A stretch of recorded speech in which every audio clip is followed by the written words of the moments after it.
Just 2 days ago, on Easter Sunday, Pope Francis was wishing a happy Easter to those gathered in St. Peter's Square and took a surprise tour in his Pope mobile in what turns out to be his last public engagement.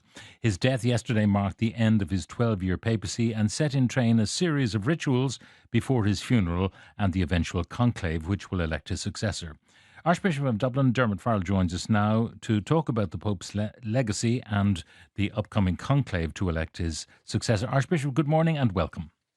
Good morning, Pat, and good morning to your listeners.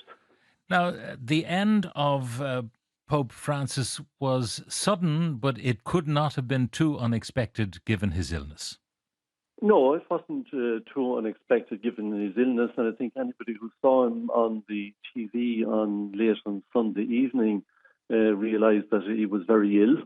And as you know, he had been very ill in the weeks before that when he left the Gemelli. But it did come also quite suddenly in the end with a stroke and a heart attack. I don't think anybody was expecting it on Monday morning, given the fact that he'd been out in the Pope mobile and toured the square and gave the Orbi et Orbi blessing a few hours earlier. So it was, in some sense, expected, but not at that particular moment. Francis was always a man of surprise. And in addition to visiting a prison on Holy Thursday, he had also the occasion to greet J.D. Vance on the day or just before he died, which is quite an extraordinary thing. It was quite extraordinary, yes. And it was looking at that, I noticed how weak he was in terms of even, trying to shake hands. It was a struggle. But as you said, he worked right up to the end. He was in the Regina Coeli prison on Thursday for Holy Thursday, as he'd often done. And he was too weak, actually, to wash the prisoner's feet. But, even in his weakness, profound weakness, he still had the strength to go out to, as he always talked to people at the periphery, the little ones, the people who, we don't set any store by sometimes these people in the world. And Francis was always reaching out to those people, whether it was migrants, refugees, prisoners, etc. It's funny, when you look at his travels, I mean, he did come to Ireland, obviously, but he also travelled to refugee camps, to, as we've mentioned there on Holy Thursday, prisons, and that's not the first time he did that. He washed the feet of prisoners, if you remember. He visited slums, environmental disaster areas. He always worked to the periphery. Always to the peripheries. Even his very first visit, very often popes went to the big places. But where did he go on his first visit? He went down to Lampedusa, a little small island off the south coast of Italy, where many migrants and refugees were coming from North Africa, many of them getting drowned in the Mediterranean. And he said himself at that time that he had come there today to pray and to be a sign, as he would always talk about, his closeness. And it was also challenging the conscience of the leaders of the world and the faithful in going to these places. He went to Mongolia, probably only a few thousand Catholics in Mongolia. He went to Iraq. So these places are very much at the peripheries of the church. And you see that even in the cardinals that he selected. He brought these new voices into the College of Cardinals. There were voices from the younger, particularly the smaller churches, and there were certainly voices from the margins. And he was translating, things that he was saying and his hopes. They're not just in word, but he's putting them actually into action. Now, it's probably difficult to live a humble lifestyle when you're the Pope. You're surrounded by the majesty of the Vatican, the wealth of the Vatican, but he managed to do that.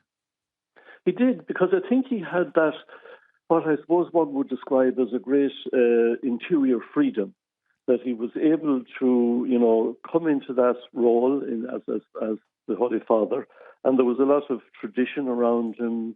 There was a lot of pomp and ceremony, and he set all of that aside on the very first night of his election. When he stood in the balcony, he wore very simple vestments, just the white soutane. He didn't have any cope or anything else.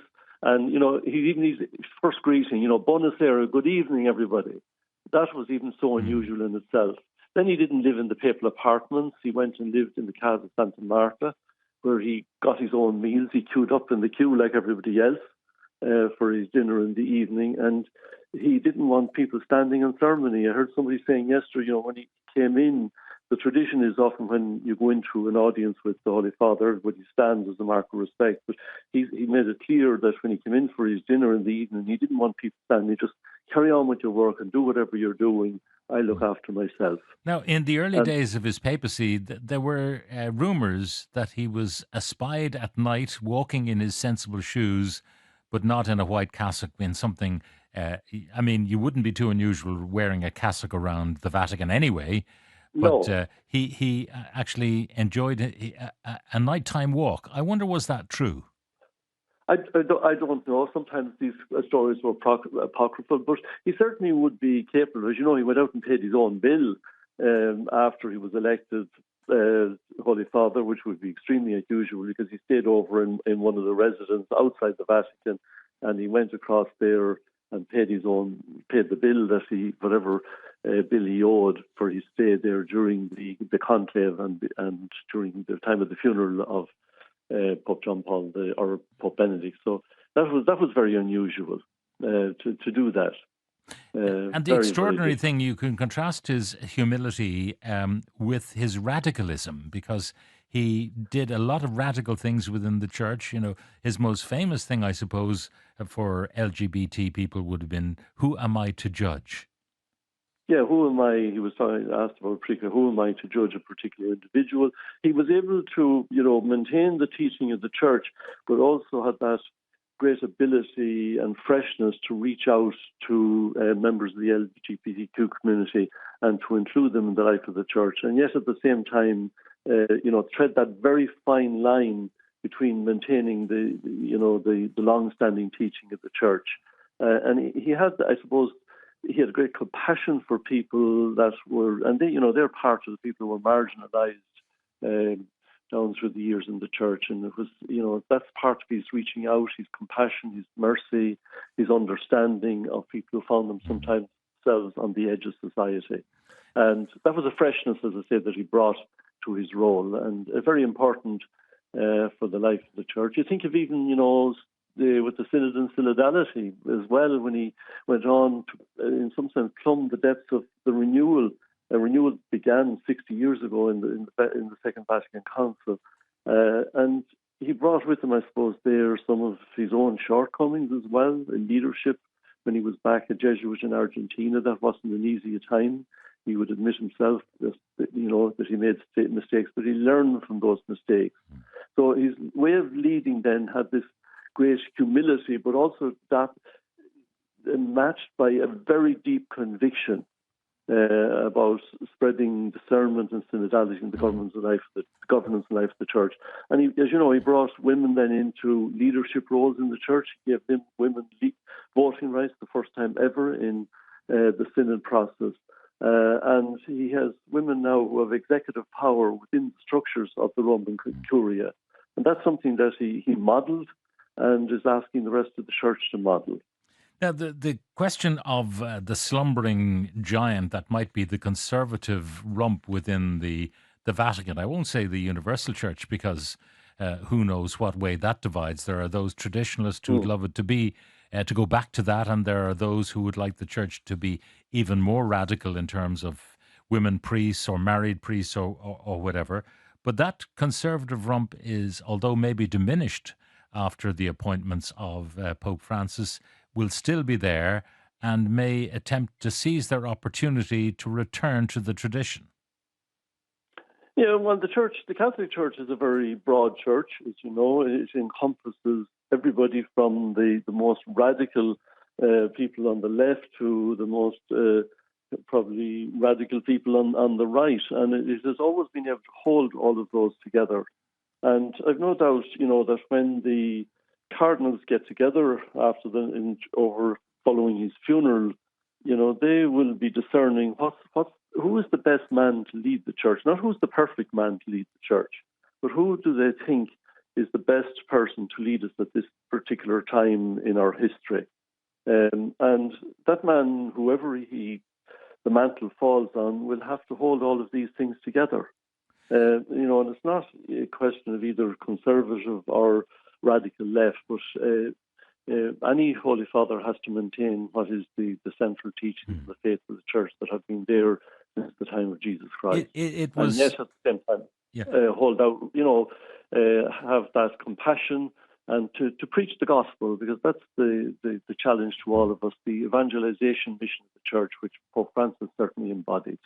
Now, the challenge that faced Pope Francis when he became Pope was certainly the biggest challenge would have been the sexual abuse scandals within the Catholic Church, which it might be argued were not handled as best they might by his predecessor. What would you say is the biggest challenge facing the new Pope, whoever that may be? I think the biggest challenge facing the church at the moment is to preach the gospel in an ever-increasing secularizing world.